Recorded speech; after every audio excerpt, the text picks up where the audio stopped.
English Senior Unknown Dictation number 1. 5 seconds.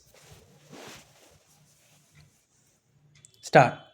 Sir, I would first like to compliment the Honorable the Minister for Transport on having achieved what many of us considered to be impossible of achievement, namely the earning of profits by at least 6 corporations out of all the transport corporations in Tamil Nadu.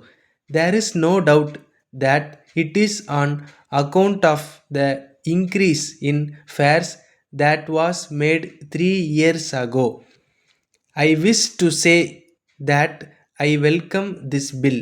The other thing that I would like to say is this: the government have also adopted the policy of never reducing prices to never reducing fares when a huge profit is anticipated. When the profits are huge, the consumers naturally expect why some amount of reduction in fares, at least in the case of certain routes, could not be given. This is only natural when the government are doing to get profit for more than 10 to 15% of the capital investment. This one thing which should be considered by the government. Sir, a second question also arises.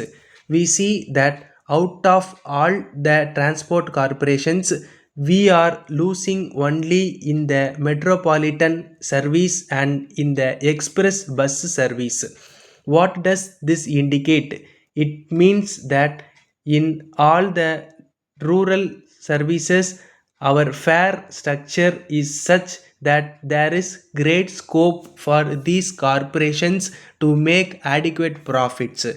We know that this government want to help the rural areas, so they may well consider why the rural sector should finance the metropolitan sector in so far as transport is concerned.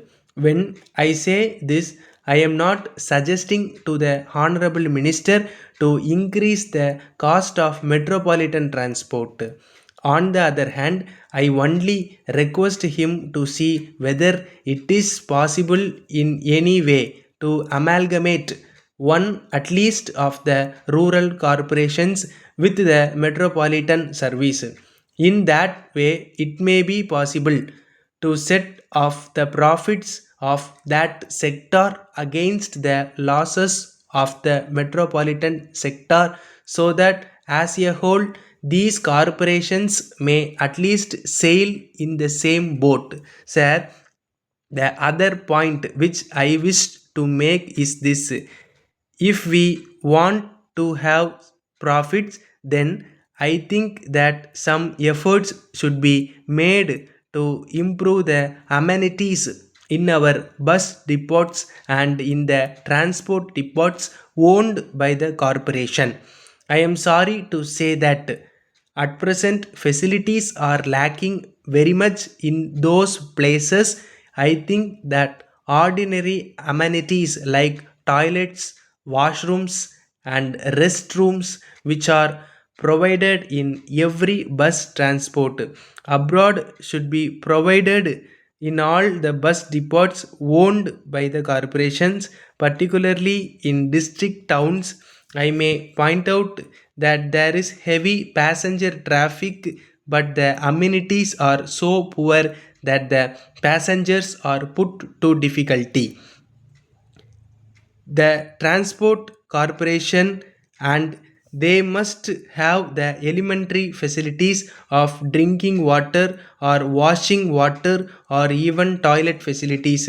I would request the honorable minister to see that in having these toilets and washrooms, even at 10 paise slot machine is provided, so that we may charge some amount for using these facilities. I would like to point out that we may even ensure that employment is provided to persons in charge of these toilets, and we shall need to require for this purpose any subsidies. I am sure that the levy of 10 paise as charge, the condition unlike other public conveniences which are kept in a very bad condition and cannot be used at all. The next improvement that I would like to have in our transport corporations is this. In foreign countries, drivers of transport vehicles and especially drivers of long distance buses have a special mechanical device called auto driver, where all these drivers are asked to take a training course in driving. I may explain that this is a mission where the driver is given the sufficiency test to find out how he reacts to sudden circumstances and to develop the road. As a matter of fact, this morning mention was made by some honorable members about the accidents and the drivers were blamed for the accidents. This is not entirely so. Here I may point out that we should remember that we have a number of obstacles on the road, like the bullocks suddenly crossing the road. In fact, our people do not have such facilities in roads and other things. I think it is wrong for us to blame the driver alone for all the accidents. I am a driver myself and I have not been involved in any major accident, but at the same time we cannot expect that the public transport driver for these things. Thank you.